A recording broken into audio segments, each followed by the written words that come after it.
If you were up north during this harsh winter, a lot of you lost power.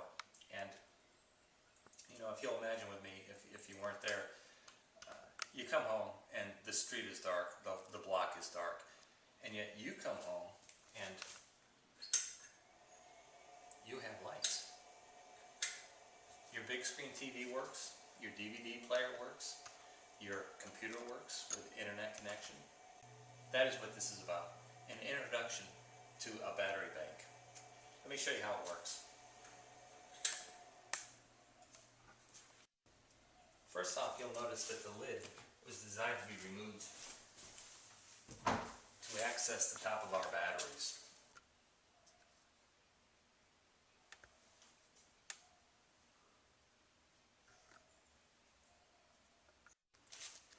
Second, the doors were installed with hinges that allowed full access to the front of the case.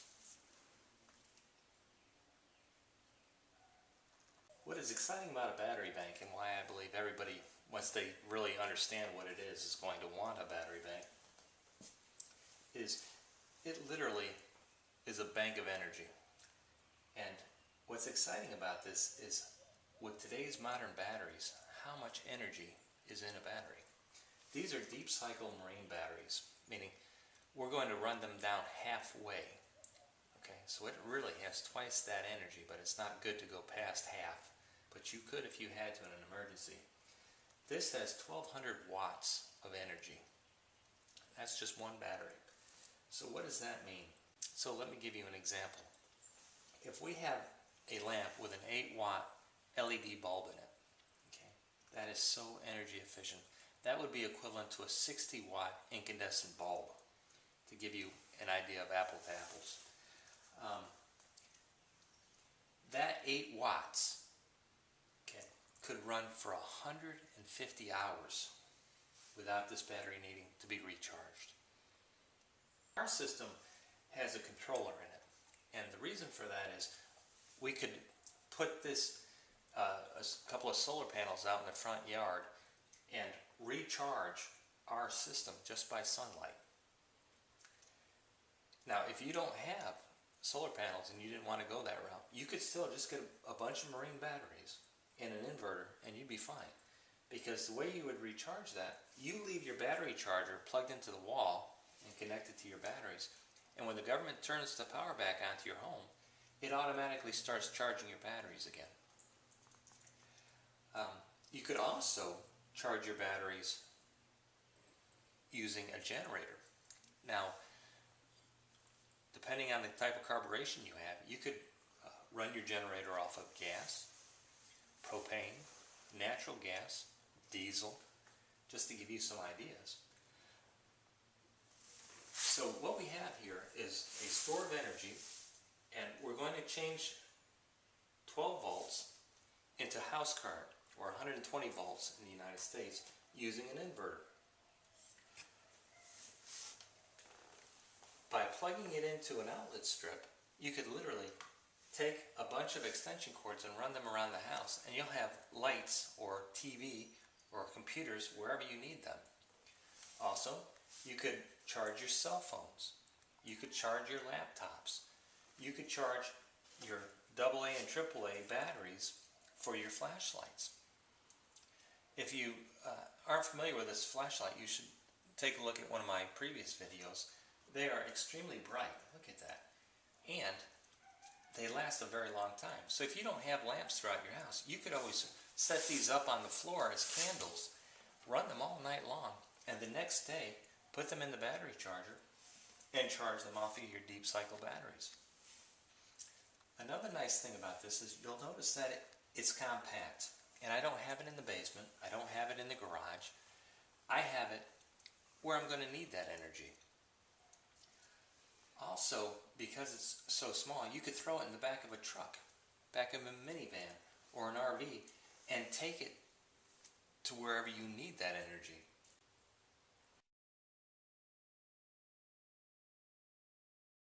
Alright, now let's start some assembly. Using our bottom support, let's apply a little glue.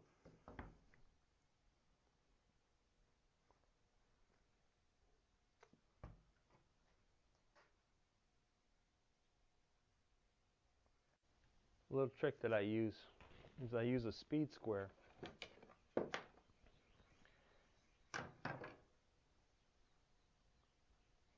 And that allows me to line up my edges. See, just like that.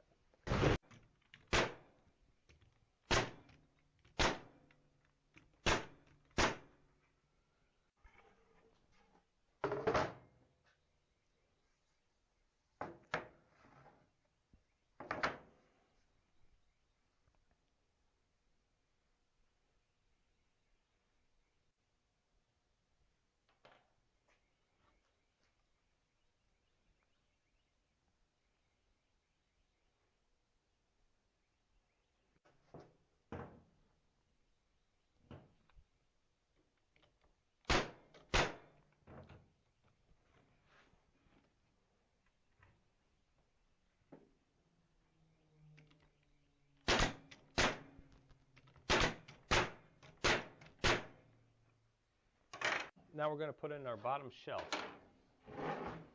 And this is a little tricky doing with one person, but you can do it.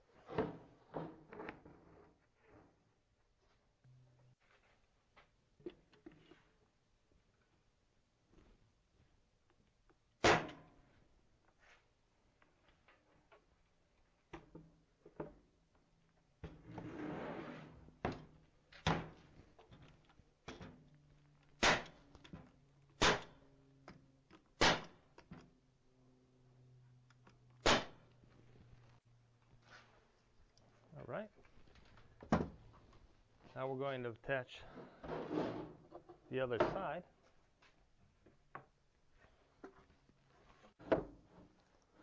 Like so.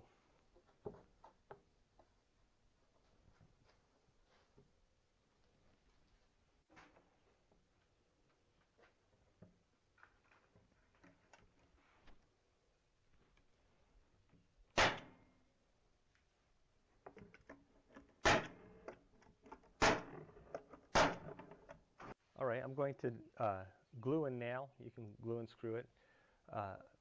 The mid-level support, just like that. And what this allows is a very sturdy, strong case without having to do a lot of fancy joinery with dados and that sort of thing. So, let's get on with it.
All right, we're ready for our battery shelf.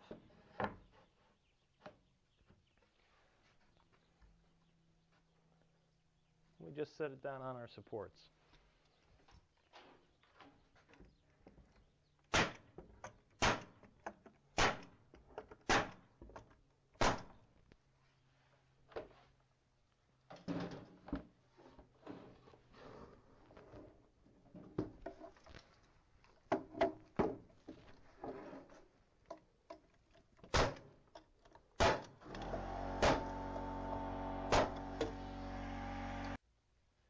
Because these batteries are so very heavy, the marine batteries, we're also going to put a ledger strip in the front of this cabinet and make sure that the shelf doesn't eventually sag.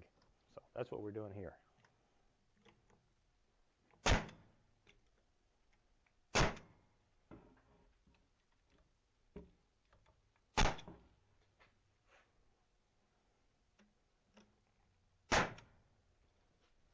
This is one of the most important steps of building any kind of a cabinet, and that's squaring it up. And you square a cabinet up by the back. Make sure your panel's square, and then bring the edges up and around so that it's squared. Okay, that's the quickest, easiest way to square something like this. I've got one other trick for you. I want to put a couple of nails into this shelf on the back. Okay, and the way that I do that is I put a pencil line on those two shelves. Okay, and then I flip the back around, and I have where those shelves are, and I know to come down, you know, a little bit further down, and I'll be right in the middle of that 3/4 inch shelf, and that's where I'll shoot it. So let's square this carcass up. Bring it right to the corner.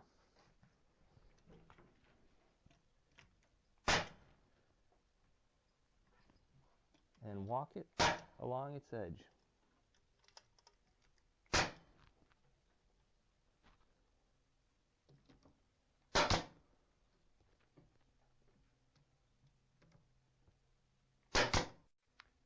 That's all there is to it.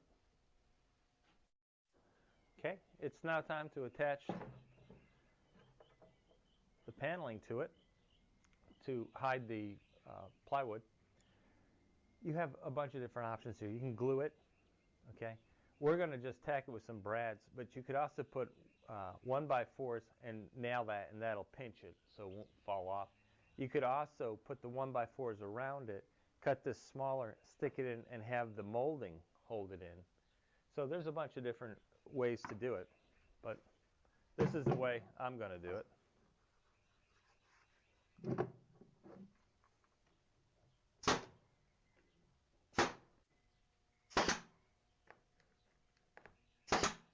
That's all there is to it. All right, to dress up the outside of the box, this isn't necessary. If you just wanted to go straight to painting, you could. But we're going to make this frame, and there's many different ways to make this. If you want to just shoot it and put the boards up against each other, you can. I'm going to use a Kreg jig and make the frame, and the way that I do that is over here. Okay, just center your hole.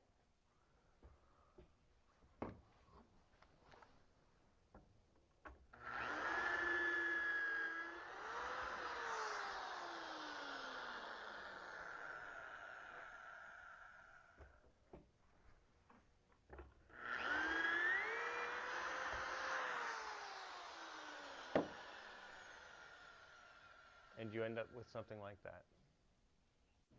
All right, the way I assemble the frame is I put a dab of glue on the end, like so.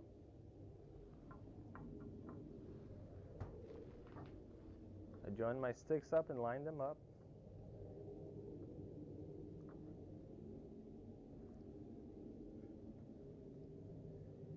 And using a Kreg clamp, okay, I'll put them together like so,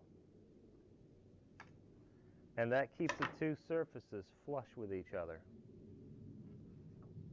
And just use a drill, I join them together. That's all there is to it.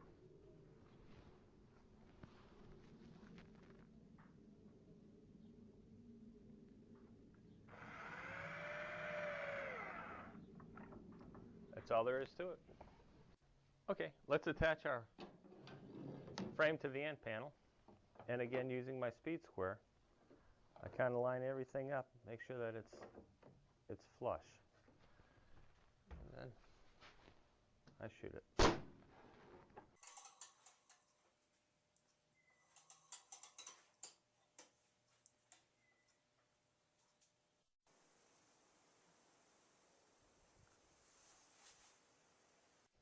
I did a video a while ago on making a $10 door, and they are super fast, and they really are inexpensive to make. So for more details, go ahead and look at that video, but I'll show you how I made these real quick. This is going to go on the front of our cabinet, okay? So let me pull this one aside and show you how I'll make this one here.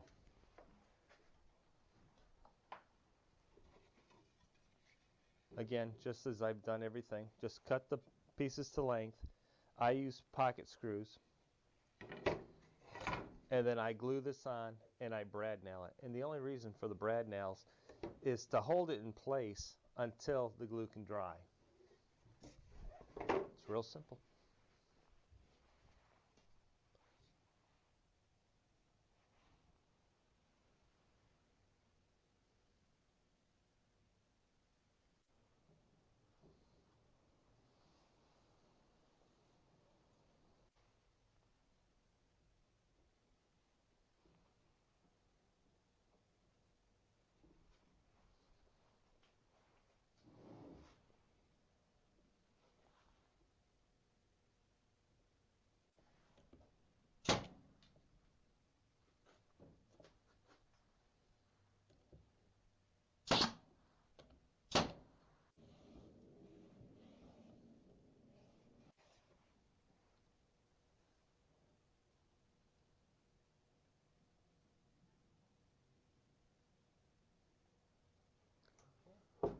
Well, here it is.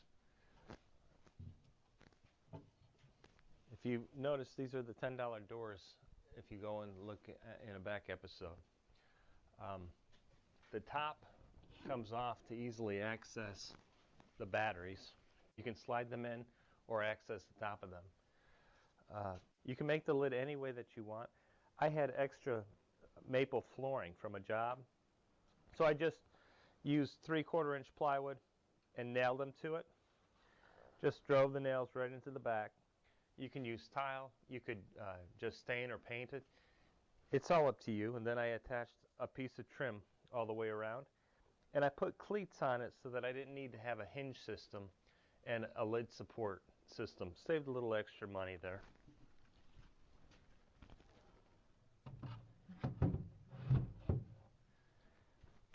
I did a cutout for the back so that the inverter would be able to cool itself down, and a storage space for the battery charger and some extra cords.